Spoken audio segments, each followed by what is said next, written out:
500 টাকা ভিক্ষা দিয়ে আমাদের বাংলাদেশের সকল শিক্ষক কর্মচারী পরিবারকে অপমানিত করেছে। এই জন্য এই কর্মসূচিটা আসলে আমরা চাইলেও আমরা স্থগিত করতে পারি না। আপনাদের পক্ষ থেকে ব্যাপক চাপ ছিল যে এটা প্রতিবাদ জানাতে হবে। আমরা আজকে এখানে প্রতিবাদ জানাতে এসেছি, প্রেস ক্লাব কানায় কানায় পূর্ণ হয়ে গেছে।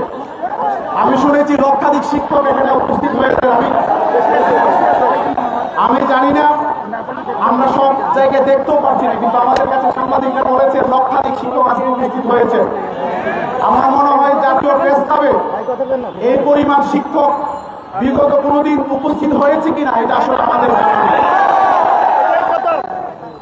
আমরা মিনিস্ট্রিতে যাওয়ার পর যেহেতু আমাদের কাগজগুলো আপনারা জানেন 5 তারিখে শিক্ষা থেকে অর্থে চলে গেছে, শিক্ষা মন্ত্রণালয়ে আমাদের তেমন কাজ নাই।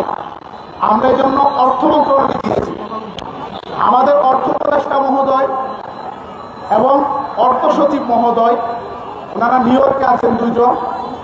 ভারপ্রাপ্ত যিনি সচিবের দায়িত্বে আছেন স্যারের সাথে আমরা লম্বা সময় আলোচনা করেছি।